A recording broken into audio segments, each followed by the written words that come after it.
welcome to the Kansas City Business Cast. This is your host, Michael Reisinger from VAS LLC.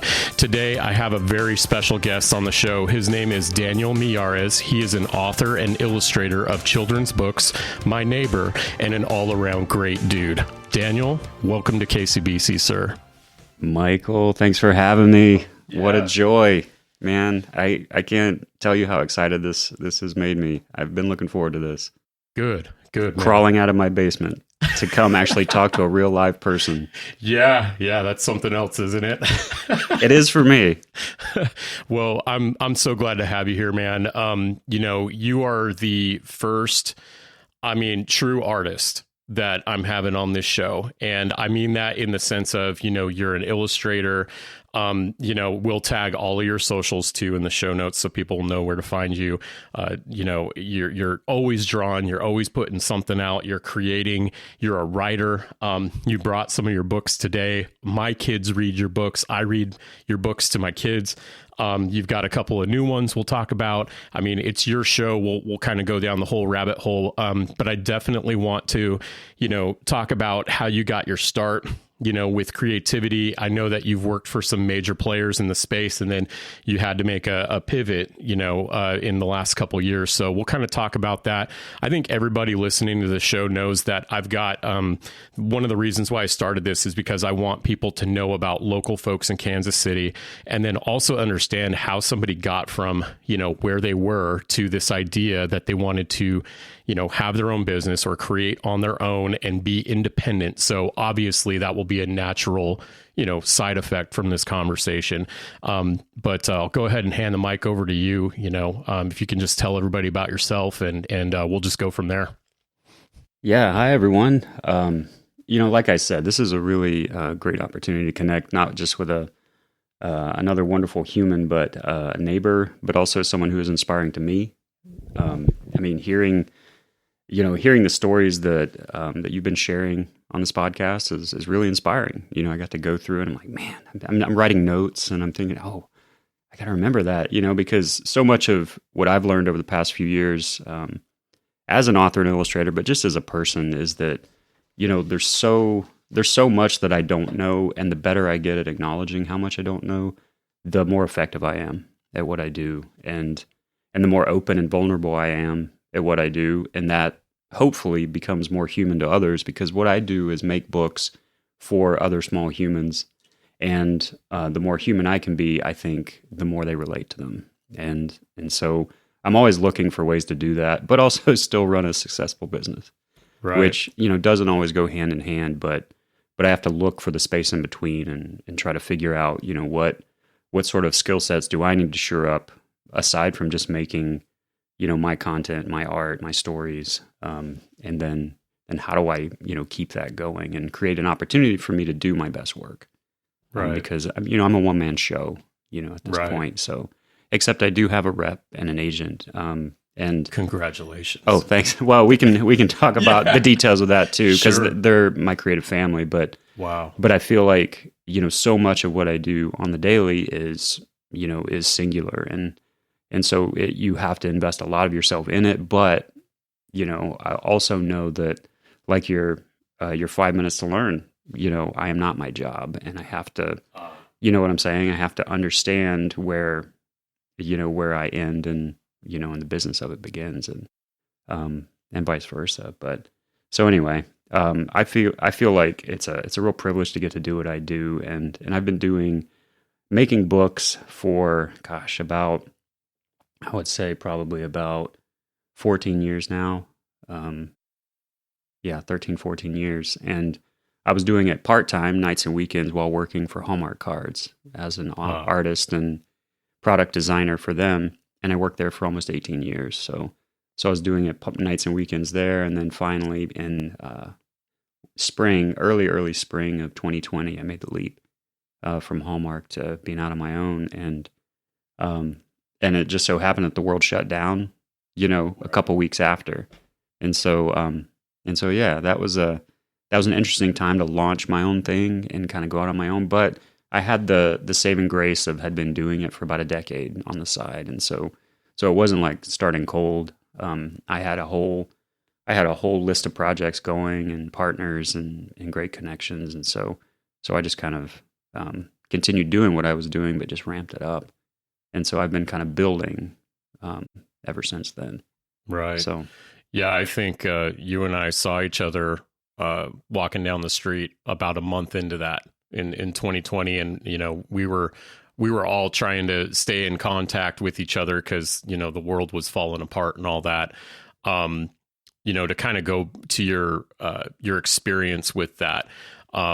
What were some of the key moments where you realized, I think I'm going to do this on my own. I'm going to go out and test the waters and build this and be my own, basically, I can't say your own business, but be, an independent artist, like independent writer. What did that look like? I had these moments over the years working, for a huge corporation, Hallmark Cards.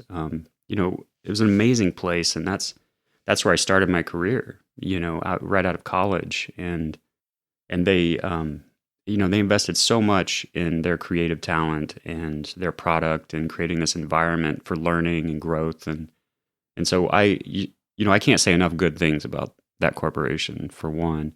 But they invested so much in me, and I felt like there was this huge this huge period of growth, while I was working there that, you couldn't get at a college, you couldn't get through a master's program, you couldn't get through any sort of training program, because it was the intangible. It was about being there in that kind of soup of people, and that to me was just life-giving and was huge for me. But there came a time where, I mean, my creative interests have always diverged and become like this kind of scattershot, approach to, creative life. And so I was doing work for Hallmark, for the projects I had going there, things outside just for fun, other freelance things. I was freelancing for other clients on the side, that didn't, conflict with their non-compete agreements, which was something to consider. That's another element. Yeah, yeah, absolutely. Because you want to be, if you're working for a company, you want to be all in, and you want to make sure that they know that. But I started writing and illustrating books on the side, and a friend of mine connected me with a book rep, and I started back in 2009 working with them, and I started to realize that, there were things that felt completely, it was the same skill set, like making art, telling stories with my imagery, but it felt completely different in the way I was doing it. And the only way I can describe it is that, working for a big corporation, there's the brief or the strategy that you're working towards. But when you're on your own making books like I'm doing, you are the brief, you are the strategy.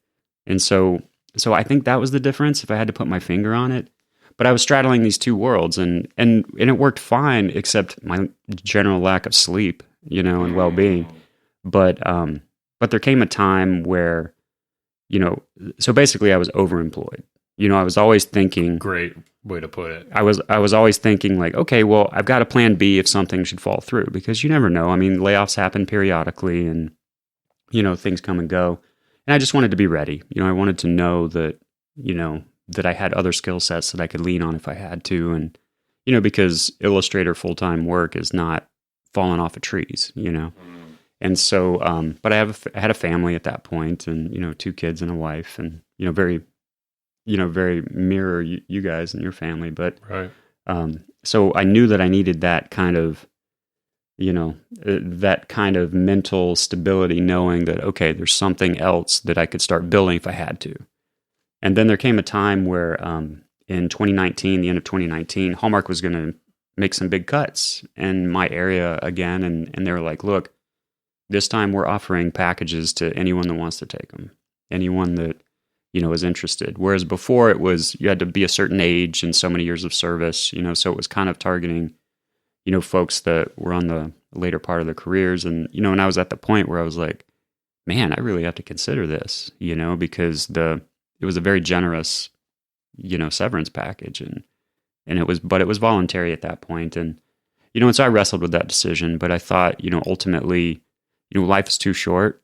So I thought, let's give it a rip. I've been doing this. This would be a nice runway to try to see if I can make this work. And, and I'll take my lumps if it doesn't, and, right. And so I just kind of got to that point where I wanted to kind of make that leap. And so I did, and kind of started in on things, in February of 2020. And then a few weeks later, the world shut down, and looking people in the eyes when you work was not a thing anymore. It was just like, wow, everyone was kind of figuring out, how do we survive? How do we get toilet paper? How do we, do all this stuff? And so it occurred to me, well, gosh, I had so much work to do at that time that I was like, I can just hunker down and try to get through this, and so that's what I did. And I just focused in, and that was kind of my launch and kind of my, confirmation that it was like, okay, this is what I'm meant to be doing right now, at least in my mind. And, I know you could spin it any number of ways, but, for me, that was the way things lined up. And that to me felt like the right path to be walking at the time, and what I was called to do. And so I've been trying to build from there, and I feel like I've been, I've seen some pretty interesting and wonderful things happen. I've had a lot of challenges along the way in the past 4 years, but at the same time, I'm not the same person that I was, even just 4 years ago. And I know that, and I know it's because, I've been in the pressure cooker for 4 years. I've been in this incubator of like, okay, if that strategy is not working, how do I develop a new strategy? How do I pivot? How do I build on something that is a glimmer of success? How do you grow that into something that you can count on month after month? Or how do you grow opportunities? How do you make those connections? How do you, invent basically new ways for you to use, your brand? And, to me, that's been very, very enlivening, but at the same time exhausting, because you're like, you got to stop every now and again and take stock and say, okay, am I, is this sustainable, and what do I need to do to make it sustainable? Right. Which is good. I'm sure these are all thoughts that, small business owners go through, but as a creative, I don't know that I know of a clean roadmap to do it as a creative, but I sure wish I had gone to business school or something to have all those skills, backing me up. But I'm just piecing it together right now, which is good, which is a good problem to have, because I can say, okay, well, now I need to know more about, tax law and navigating these sorts of financial issues. How do I do that? Which is a good problem, because if you're not dealing with actual jobs, then you don't have those problems, Right. You don't Right. have any flow of cash to worry about, or you don't have, clients to worry about. So, Right. So anyway, so many wonderful nuggets out of what you just said. First off, that's the first time I've ever heard, and has definitely ever been said on the show, the word enlivening, and I love that. Enlivening, yes. I am all about powerful language, and just hearing you talk about that. I get this window into how it's been for you. When you say pressure cooker, it's that level of challenge that I think, and it's different for every person, but everybody needs challenge to grow and, become, better at their craft. And for you as well, it's like you've found ways, and I've watched you do this too, right? Like you've found ways to be present for your family and, taking the kids to their games. And, we've talked about that. We had the fire going last year on my driveway. And, so like to know you as a person and the skills you've had to develop, it's just so powerful seeing that happen. It's come up, I think, on almost every show, but nobody's taught how to, there isn't a roadmap for people's businesses. They've got to, prototype it as they go. Very curious how you got into your niche of writing children's books. And, was that something that you developed over time? Have you just naturally been, driven to write that? You said for tiny humans, I think, for little humans in the beginning of the show. But, obviously it's a gift and something that you're very passionate and enthusiastic about. So just curious about where that started and what you like about doing that. Or focusing there. Yeah, I was trained as an illustrator, and so I knew that, I wanted to do something along those lines, so narrative things, and that led me to Hallmark and how, they used illustration in their products to tell stories, and whether it's products, services, branding, I got to work on all of it with them, and, they're kind of an interesting company in that way because, as an artist, you can go in and really touch a lot of different product formats and work with a lot of different collaborators. And, one day you might be working with a paper engineer. Another day you might be working with, someone from PR, someone from, doing tours for retailers that come in. You could do all these things that aren't just working on a singular product, like an assembly line. So that was a good training. That was so transformative, I think, just to set my mind in a place that to help me understand that there's more to me than just one product format and one way of approaching it. And I have to look for the threads, the through lines to what I do.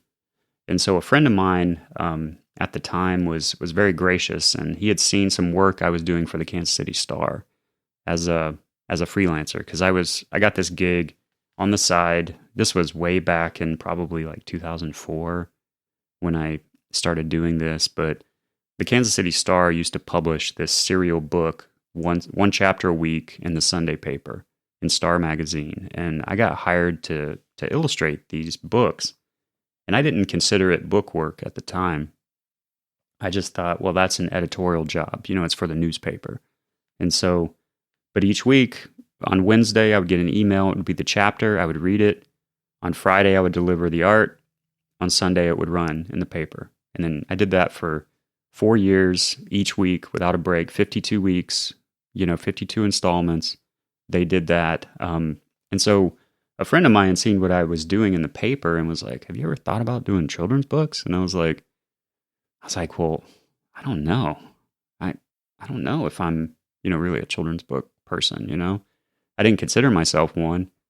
But then my daughter came along, and I tell this story. My daughter Stella was born 6 weeks early, and she was in the NICU at Overland Park Regional Medical Center, and then my wife, who was recovering from a C-section and couldn't go up there at first. I was in the NICU, looking after our daughter at night, and I didn't know what to do. I didn't know. I mean, the nurses were very helpful in teaching me how to feed her and how to, make little diapers for her and stuff like that, because, with a preemie, there's so many things to consider. And I didn't know what to do. It was like 3 a.m. one night. I was sitting there and just watching her in their little isolette. And I went home and I picked up all the books people had given us, getting prepared for her to come, all the children's books. And I took this stack, of books into the NICU and I just read to her. And I didn't know, if she could even hear me. They said that, they'll pick up on the sound of your voice. And so, but I just read to her, and I kept reading, and, each night I would read more. And then it occurred to me that, what? These books are helping me connect with my daughter in a really special way. And I thought, well, why couldn't I use my work in the same format, to help others?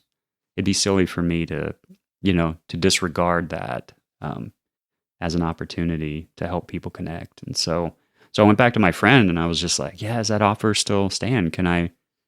I'd love to share some work with you and your rep. And because he offered to share some of my stuff with a rep that he worked with. And so they were out of Boston, called Studio Goodwin Sturgis. And we sent my stuff off, and I got this call from Judy Sue Goodwin Sturgis. It was her agency, and she was like, first of all, I don't think you're right for the children's book market. And I was like, she just started it off with a haymaker. Yeah, but that's her personality. You know, which is the beautiful thing about Judy Sue is, you know, she will be honest and direct, and if she thinks it and believes it's true, like, you know, she will tell you straight up, and she's highly intuitive, and I said, well, so it set the tone and made me understand who she was and what we were talking about here, and I said, well, why are we talking then? You know, why are we even having this conversation? And she said, but I think you offer something unique, and it could be really unique in the marketplace. So if you're willing to build a portfolio with us, you know, we'd love to do that with you. And so I spent about a year unpaid, like just building a portfolio, you know, just exploring literature and things that I loved growing up, poetry, you know, Mark Twain short stories, Langston Hughes poems, you know, just things that really spoke to me, you know, growing up. Just for the listeners, when you say build a portfolio, you were writing. This is, I mean, I was making art. You were Yep. Thank you. As an illustrator, sorry. So you were illustrating. Yeah, at that point, I was like Langston Hughes. And yep. I was reading works by these amazing writers. That's right. Thank you, sir. And then making illustrations inspired by them. So like as if I was going to illustrate, you know, To Kill a Mockingbird, you know, what would I do for that? Or if I was going to illustrate a Langston Hughes poem, what would I do? And so I started building this portfolio of stuff that, you know, just had some of my old work, but some of these new pieces that I was building. And when they felt like I was ready, they said, hey, you know, let's pitch you for some projects. And, you know, and then eventually, and this is where it all really got started. I got into consideration for a picture book with Neil Sedaka. He was taking some of his classic hits, like Breaking Up Is Hard to Do, and making them into picture books. Like he made Waking Up Is Hard to Do was the picture book he was going to make. And so they pitched me for this book, and then I didn't realize this at the time, but I was in the running for this book against probably like 7 other people, and they said, you know, we have this opportunity, but you need to make a piece of art for them, you know, for free. And I was like, okay, you know, sure. I've been doing this for a year. I was like, whatever. I'm doing free stuff for a year. Whatever. What's another day? Yeah. I was like, just, can you buy me a slice of pizza? You know, it's like, well, what's the premise? And, you know, they gave me a basic outline of what he was trying to do. And so I made a piece of art, and they said, okay, great. And they shared that, and they said, well, good news. You know, they love what you did, but we need you to make one more piece. Like if you were to take it a little farther, what else would you do? And so I did another one, and they were like, okay, great. And we'll get back to you. And then they ended up choosing me to do this book. And that became my very first picture book, was a book with Neil Sedaka. And, you know, it was a celebrity book. It was kind of a meat grinder. It was like, I had 3 months, you know, or so. And it was like over the holidays.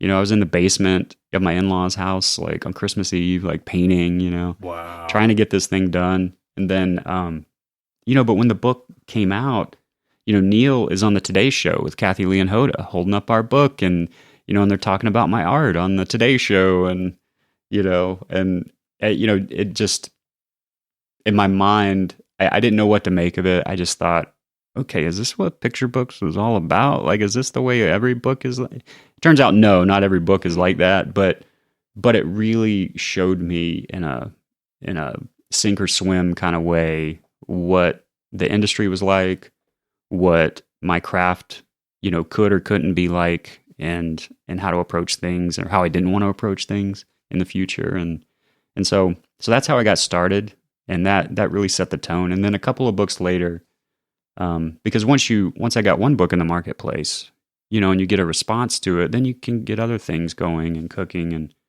and then once I got a couple of books in, I started thinking, well, I have my own ideas. You know, I have ideas I want to pitch to, and so I started writing. And, you know, I was kind of a closet writer all my life. You know, just I was the art guy, but, you know, secretly I would try to write things, and wow, you know, I think I still feel like an imposter in a lot of ways, but you know, it's been a joy to get to do both. You know, illustrate manuscripts that other people write, but also pitch my own things and do that as well. So that's how I got started. I just realized something as you said it. And, as I was preparing for this interview, I was like, yeah, author and illustrator. When I read a lot of books and they're not picture books and I need to read, I read them to the kids, as they're getting older, where they're starting to want chapter books and things like that. But I was like, author and illustrator, that is something you get to do in writing kids books, as a creator. And when you just said, sometimes I feel like an imposter, are you saying the author piece? You feel like the author's invading the space of the illustrator? No, that's very interesting. I feel like my craft as an author is more like learn as I go, learned on the fly kind of thing. But I went to school and studied the rules of art, and here's the proper way to do this, and but when it comes to writing, it's like I read books, I study other authors, and how do I want to use my voice, and so it's much more renegade, when I'm writing, and so I'm like, I show it to editors, I'm like, does this work? And they're like, I don't know, not quite there, but sometimes they're like, this is great, I love where you're headed with this, and then you're like, okay. So anyways, I'm navigating my confidence, with that, and always checking it and saying, you know what, you need to get over yourself, you need to get over it. You need to jump in both feet and make it happen. If you have an idea, you got to prototype it. That's the only way. So that's right. Yeah. It's funny because as I've gotten to follow you on social media, and you're very active there for all the listeners. Seriously, we're going to post Daniel's links. Definitely follow him, see the work he's doing. But you use all types of methods for making art. So did you want to kind of tell people about that? Because I know she'll use paints, and there's technology's come a long way since you started 2004, and so there's other electronic methods. But I guess what are the tools that you use to create art? I guess I've always felt this way, from, being in art school. Any tool is fair game. It's all, for me, I think it just depends on the person who's making the statement and see what you're trying to make. And, and I was trained traditionally to draw and paint, and use all the traditional methods for drawing and painting. But also, when I started at Hallmark, I started using a lot of digital tools too. And I love printmaking. And so I started trying to, when I was first starting out, trying to blend, printmaking and digital tools. But then I got to the point where I was spending so much time trying to fake what I could do with my hands with the digital tools to make it look like it was done by hand that I was like, well, I might as well just draw it or paint it, and get there quicker, know. But then I use the digital tools to clean things up and get them ready for print.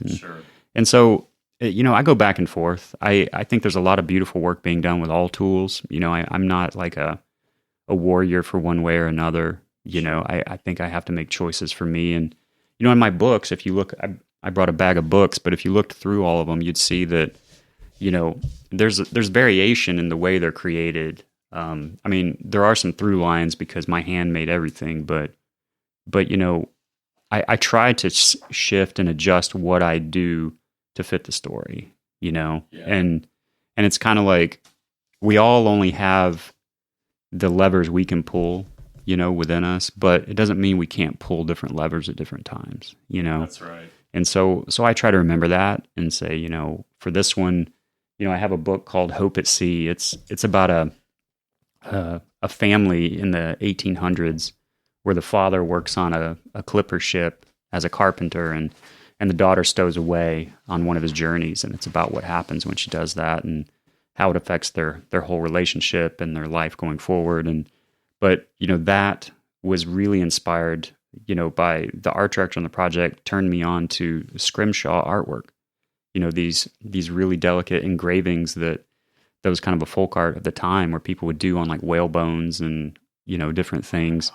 They would engrave these these beautiful narratives onto these these pieces of sea findings, and so I use that as an inspiration for the pen and ink work that's in it, and the way I painted it, was really inspired by that, but that felt right for that story, but I also just happen to love to draw with ink. And so I'm always looking for ways to line up what's at my core with the heart of a story, and I think when I can do that as seamlessly as possible, I think the outcome is better.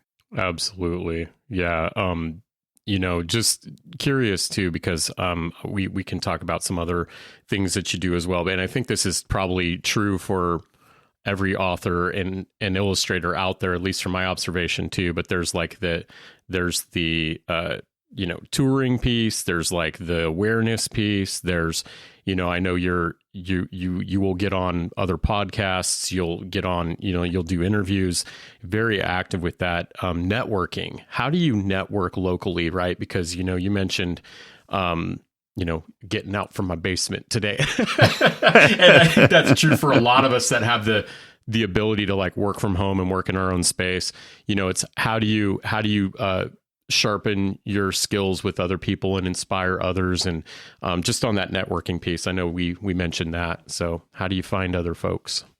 There's a lot of avenues. I mean, I should mention, part of I have my own kind of strategy boards. If you envision like a conference room in a business where you're like, okay, what's our business strategy here? How are we going to define this? I have charts where I've drawn like, okay, this is kind of my sweet spot. This is kind of my core of what I bring to the table, right. And then there's, if we had, if this were a video podcast, I would do some slides, but then you've got like, this other spoke that is an opportunity where it's like, I might go do author visits, right? So I make stories, make books, and then there's the telling the story of the book or sharing it with readers. And so you go out, and that's a spoke off of that wheel. And it's like, okay, there's the opportunity to go into schools, to go to other colleges where people want to learn how to make books or whatever it is, and talk about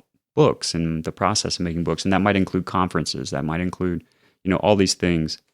And so, so there's that component, to what I do. And that is a great, if I keep that top of mind and that opportunity, and sometimes that's speaking fees and all that, but hopefully it's also generating interest in my books and sales and things like that. But one big thing it does is it keeps me connected with people. It keeps me thinking outside of my own little drawing board. It's like, okay, these stories are for someone. And so I have to remember that. And I tell people, when I go visit schools and I talk to, elementary school kids especially, I'm like, coming to talk to you is the best part about my job. I love what I do, and I love making art and all that stuff. And I grew up, loving hiding away and just making art. But talking and sharing these stories with you guys and girls are, to me, that's the gold. That's the best part of my job, because I think I understand my work until I share it with other people. And then I really understand it, because they'll come back and say, hey, I love this joke you made here. And I'm like, really? Did I make a joke? I love that you featured a father-son relationship in this story. And I'm like, I didn't even think about the fact that I isolated the father-son relationship in that story. It was, yeah. I mean, I'd like to say everything's intentional, but you're like, some things just bubble up, and it's like, well, that's just how I perceive, this. And you never know what's going to be unique in a marketplace until it hits it. And so, so I value that a lot. And I make a lot of contacts through that, with, other bookmakers, educators, librarians, administrators of schools, people that organize conferences. And to that point, locally, there's a group called Society of Children's Book Writers and Illustrators. We have a local chapter for Kansas and Missouri. It's called SCBWI. They're fantastic. I just got to share for a couple of sessions at their fall conference here in town. And that's just, if anyone out there is thinking of making books, I recommend getting connected with them, because it's a low cost of entry. I mean, you pay the membership fee for the national chapter, and then you're part of the local chapter too, and you can go to all the events, and they cost some money, but they invite professionals, like some of the best in the industry, to come and do like portfolio critiques and do presentations of like best practices and if you're going to submit book ideas to them, how to do it and how. So you're talking about publishers and all the folks from the publishers and the people in between artists and publishers. Yep. Agents come, they invite some of the best agents to come and look at portfolios. And, it's a great way to bounce stuff off of other professionals, but also the people you want to know. It's the people that you might stalk on Instagram and you're like, do I DM them? Do I, how do I get my foot in the door? Right. Because I'm sure they get 14,000 submissions in a year. How do I, but like these conferences are great ways at the local level to connect with people that are some of the best in the industry, and I'm amazed at the people that come in. I'm always like, hey, I've been meaning to talk to you, and I've been in the industry for years. And so, to me, that pound for pound, that's a great way to get connected. And plus you meet other great makers that might not be in Kansas City, but they might be in Liberty, or they might be in St. Louis, or they might, so it's within a car's drive, and you're like, okay, now I have a connection that's real, and, people that are wrestling with the same issues, and people that might be thriving in unique ways. And it's, right. It's great to be connected with those folks. And just on a personal level, I have to try to stay connected with just people in general, people that fill my cup up, people that I would consider friends or confidants, or people that I can rely on a personal level, because it's easy to be all business. It's easy to be like, look, if I'm not churning, I'm not earning, that kind of mentality. But it's important for me to say, look, I need to schedule time weekly if possible, but schedule time to meet with folks, to grab a coffee, to just talk about life, right? Check in with people, see how they're doing, how am I doing, really take stock. It's important as a creative person, but as a business owner in this post-pandemic age, that's really important. Absolutely. Because Zoom doesn't cut it. That's a way to relay information, but I don't think it completes the full relationship circle. And so I think it's important to remember that. And so yeah, on a personal level, I think it's important for me. I don't tend to that part of my growth as much as I should. And so I'm constantly reminding myself, I should text my friend. I should go, make time to do this, even though I'm really busy. Right. I need to carve out time, to go and do this. I'm with you on that. And it's funny, as you're saying that, it's like, hey, we're both carving out time right now. This is pretty awesome. No, I consider this part of it. No. This, right? It's reminding me, it's like, because I think in the same way, it's who am I connecting with this week that I haven't connected with in a while, or I've been meaning to. So intentional about that. It occurred to me too, one of the things I ask all my guests is, what are you doing? What's your competitive edge or whatever? But I feel like it's better to ask, you've been in the Kansas City area for a while. You just talked about the local chapter as well that you're part of. What do you think is unique to Kansas City as far as the maker community or the writing and illustrating culture here? You've gotten experience all over the world. Like you went to Singapore last year, right? This summer. I'm sorry. Yeah. It was more recent. You've literally been all over the world. What are some things that, or that you appreciate about the Kansas City area, or what's coming out of here? Kansas City, I didn't even know where it was on the map. It shows you how good I was at geography before I moved here. I was in college and I got hired as an intern to come work at Hallmark, and I was a junior in college. And I was like, Kansas City, cool. I'll pack a duffel bag. And I packed up my grandfather's World War II Navy duffel bag, and I made my way out. And to me, when I arrived, I was like, wow, this is a big city, because of where I came from. But I quickly realized that there are these traditions and companies that were kind of woven into the fabric of the city that they were really proud of, like Hallmark or H&R Block, or these companies that have been a big players in the way life is done here. But I realized that because of that, especially J.C. Hall kind of created this, environment of, this creative hub in Kansas City that he drew the world's best artists for years and years and years to Kansas City. Who is JC Hall? The founder of Hallmark. Oh, okay. Awesome. Yeah, JC Hall, created Hallmark, long ago, but, he created this tradition of, going out and trying to find the best artists from all over the world and, and pulled them in and, and created kind of this destination. And I really think, that kind of sets the tone, in a unique way. I mean, there was also, these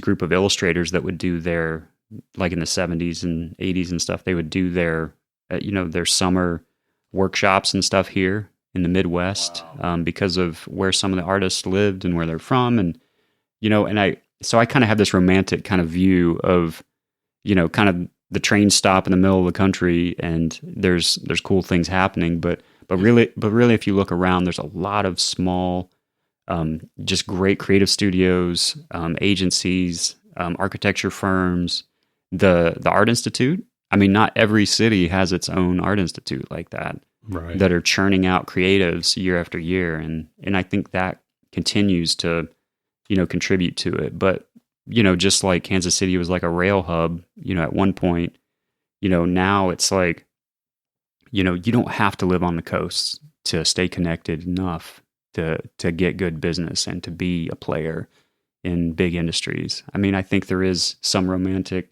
ideas about walking the streets of New York with the art under your arms, walking into publishers and stuff. But people can work from anywhere now, and it's getting more so every day. I mean, it used to be like, wow, I can work anywhere. I have FedEx. I could put a painting in, I could put it in the mailbox, and FedEx will get it there. I could fax them my note, and then FedEx will deliver it to their door. But now it's like, I mean, we have all kinds of technology at our fingertips that can really level the playing field. And so I think that helps. And then bonus, Kansas City, there's a lot of great things to do and a lot of great vibe here, but the cost of living is nice. I mean, you can support a family here. It's not like trying to make it in Silicon Valley or Southern California or something. I mean, just the cost of living is doable, I think. Right.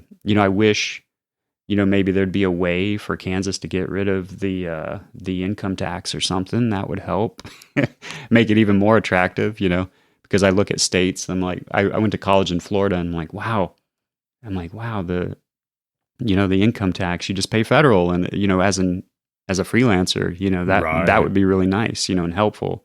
But at the same time, I just think for a family, we've really felt like this has allowed us to put down roots. And I think as a creative, the size of the city, is inviting because you can get to know what's going on. You can get to know who's doing what. You can go down to the crossroads on First Fridays and get this overview of like what's happening, what's cooking. And that's exciting to me. And not only just visual art, I mean, music. And I mean, God, we've seen a lot of great shows in town. I mean, that's something I think you and I have talked about this too. It's accessible, it's a 10-minute drive into town and you're going to park maybe max like a mile away, maybe a couple blocks, but artists are coming here and, it's accessible. I like how you mentioned First Fridays. It's something I think my wife and we did a lot when we first got here. I think we're hitting 9 years in Kansas City coming January. But the fact that the Pulse is visible and there is a reliable, repeatable way to access the Pulse through like First Fridays as one of those things. You mentioned the income tax. That's something, we got city tax here too. So like for people that don't know, Kansas City straddles two states. And if you live on one side, but you work on the other side of the state, there's other implications. But I'm thinking about, that reminds me of like all this other stuff that you've had to learn along the way because, you have an agent as well. You had to manage, your own business affairs. What are some of the things that you've had to learn by, running your own successful, what do you call it? Are you a solopreneur? I'm just a guy trying to make it, I don't know. I could just say it like that simply, but yeah, all those things you've had to learn, and you mentioned it earlier too, like tax implications and things. So like, what are some of those things? I think, if somebody wants to get into this, what will they have to pay attention to? Well, for me, I was established as a corporate employee, for years, right. And you're paid monthly or every couple of weeks or however that flows. And, and then you set up your 401ks and all your investment, whatever. And, everybody's going to do it their own way. And I'm no money savant by any means. Definitely not. But, for me, I had to understand, how do I go from, this cadence of getting paid to large chunks coming in and then budgeting large chunks in the right ways for longer periods of time, and then making sure that I get the hits of payments when I need them, right? And so some of that is in your contract negotiations. Some of it's in the pace at which you work. Some of it's in the opportunities that you drum up. So it's a real Jenga tower, to use a visual there, of things to orchestrate and kind of keep going. And so for me, I just had to learn how to not only think about, managing those finances as they come in, but think about structuring my family life, to be supported by those finances in that way. Because, you set things up. I mean, just think about bill pay and things like that. It's like they all hit on the same time of the month. Usually it's like the first of the month, you want to, boom, boom, boom.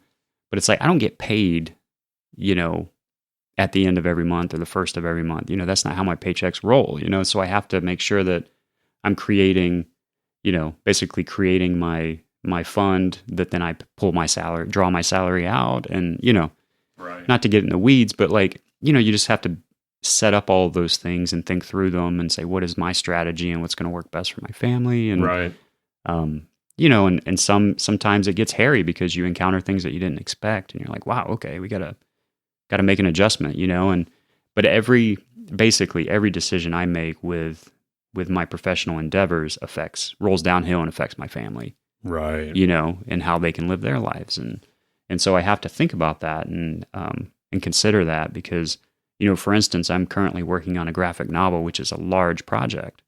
There's even more time between those touch points, for getting payments, because there's so much content, there's so much to make for the project. So it all makes sense, but I had to shift, our approach even again, because it's like larger sums, but even more spread out. And so, right. So you have to make choices, in your life about that, which sometimes is I've realized and had to learn, sometimes it's a sacrifice, where you say, deferring things that you might normally act on quicker, for the family. You might say, well, we're going to defer that vacation because of this. And, right. And so, you just do a lot of that and a lot of, kind of, trading of expectations and things like that. But, I've realized, I'm better off focusing on, that doing the best I can with the tasks I have in front of me than worrying about what could be or what might have been, and I think that's also something I've had to learn. You wouldn't think like, oh, that's tied into managing, finances and business outcomes. But I really do believe that, the more authentically I can invest in the opportunities I have on my drawing board at any one time, the better off I am long term, with all those other components. Not that it all just falls into place all the time, but you stand a much better chance of having opportunities if you've really given the best effort you possibly can. Absolutely. And I think anxiety can go unchecked, if you really worry about all that stuff too much. Right. So I'm always trying to balance, what I have in my control and, and how I can, learn new skills if I need them, whether it's like, okay, how do I set up my own, 401k that a company hasn't set up for me?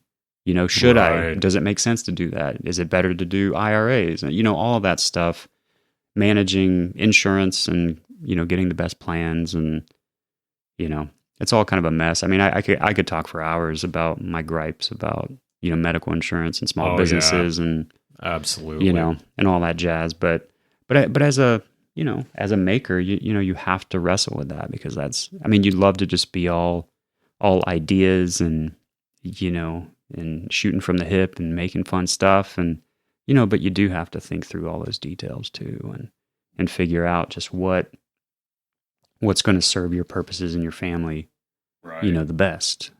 Because, without them behind me and what I do, none of it's possible. Absolutely. I firmly believe that. I mean, from the days when I started making books, we were in a small house and, my studio was in my bedroom. So my wife was there sleeping and I'm quietly trying to paint, and not make noise, up nights, pulling like 3 all-nighters a week, trying to get stuff done. It's like you go from there to, now where I've got my own space and I'm cranking on projects 9 to 5. And, it's like I try to remember, where I came from and where I've grown, what I've grown into. But yeah, there's always something new to learn. And I try to make sure that I'm reading more like financial magazines now. I'm reading more like, I take more time to listen to, people talking about the art of business and people talking about the craft of business. Yeah. So on that subject, I mean, what would you recommend or what's been helpful for you? Because I've also been thinking about this component. Like once you, like we're looking at, this is literally your art. We have two of your books here. You got a book full of books. This is your art. And, Jess Towns, right? She wrote Sometimes I Cry. You illustrated it. This is available all over the place, right? Mm-hmm. Everywhere. Yeah. And so there's this industry component. So I guess now I've got to do this usually. I think I'm asking one question and I'm asking multiples, but the art of business, you said, what's been helpful for you in your learning? And I guess what have you learned too, being in the industry of, books, book distribution, there's that business component, Man, gosh, what I try to look at is, there's some broader things where it's like, the Wall Street Journal, Fortune, I come across these, articles all the time from these publications that you would think of. And, but I try to look at people within my industry that are doing something that either confuses me or I'm envious of what they're doing, or I want to understand how they did what they did and want to do more of that type of thing. Or maybe it's something I've been wrestling with, but they seem to be doing it well, And so I'm always curious about that. And so I'll look to those people. And, I think social media is a great tool for that, for better or worse. You can be like, well, don't get too bogged down by what everyone else is doing. But I think it is important to say, okay, how did they overcome that hurdle? And a lot of times I'll kind of stalk them a little bit and read, their posts, or a lot of people are doing like Substacks and things. It's like, okay, go check out their newsletter, see what they're talking about, see what they're offering even. It's fun to watch, it's fun to watch, what people are even offering as services in my industry on top of just making books. So it's like going to their website, because some people are like, I haven't done this as much. I think maybe I could in the future, but I'm just not sure if it's what I'm going to lead with. But I've seen some people offer, paid critiques or paid, collaborations where it's like, go to my website, sign up for a slot, and then, you can share your ideas with me and we'll talk through it. And, and I'm like, okay, I see how they're kind of, adding to their bottom line. It's like on top of making books, they're helping, basically, rather than being hired as a teacher, they're creating an opportunity for people to step in, and they put on their teacher hat for a minute and then step out, Sure. and focus on these other things. A lot of those, things for me are like light bulb moments where it's like, oh yeah, of course, that makes total sense, But until you see the way other people are moving in the marketplace, And in that way, I think it's important to also say that, I really do believe that what I do is kind of an extension of, who I am as a person and what I can bring to the table. And you kind of have to create a brand around that. And so in that way, it's unique in and of itself. Right. That's where the uniqueness happens or should happen. And obviously you can tweak it and say, well, what do I want to focus on that I'm passionate about, and how that's unique. But I think by default, if you're being yourself, there are things that are going to bubble up that make it unique. And so I think looking at how other people are doing things always, I always try to take note, because, there's things that I learn about managing the rights to my content, just by watching how other people are doing it, that really pertain to my bottom line. How people work with galleries to sell artwork, how people repurpose what they've made for books for other endeavors. Get more use out of the thing that you made for the one thing in 3 other avenues. You know what I'm saying? It's right. All those things speak to, running a business, like efficiency, not wasting effort, things like that, maximizing opportunities. I'm always trying to take note of those things, but a lot of it comes from looking at peers in the industry and watching how they do it, and being curious, where it's like, what goes into navigating these giant book deals, where it's like a 3-book deal for whatever. I'm like, let's unpack that. I try to drill down and figure out why things happen that way. And is that the best way to do it for me? And why would I want that, or need that? And so it's always good for me to, kind of think through those things by looking at other people in the industry. Yeah. You saying that, the 3-book deal, that reminds me of my own experience being in a band, and, there's album deals, and, there's that, of course, then there's the expectations of, in bands, it's playing tours for you. Do you have like, when you write a new book, so like sometimes I cry, what's involved with that? Like, is there like speaking tours? Is there like, I know some writers and illustrators now, they're doing like exclusive early releases at like local bookstores, and there's all kinds of special things people are doing.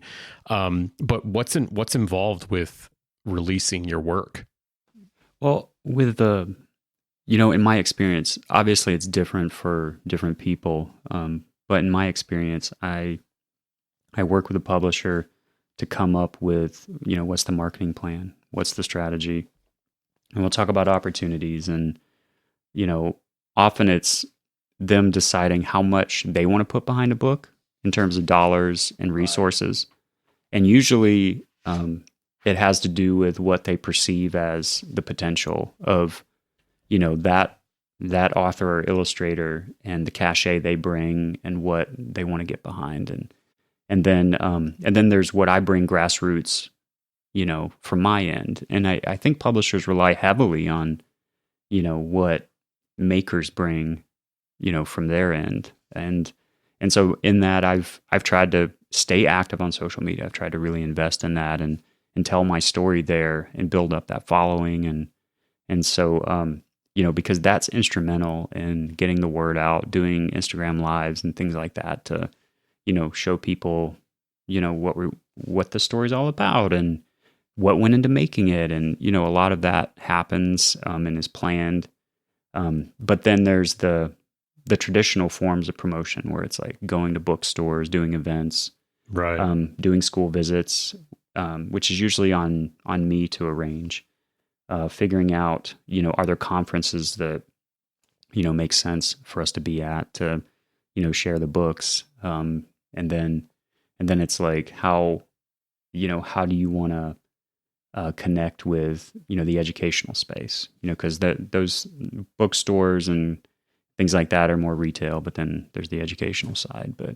But the publishers, they think through all of that and will come up with what they're interested in or willing to do. But then I pitch ideas where I'll say like, hey, can we do like an Instagram takeover of the publisher's account and right. share some content or do this or that? Or or we've got, these bookstores in this area that it would be great to visit. Could we arrange something? And, often it just comes down to budget and how much money they want to throw at it. And, because touring costs money.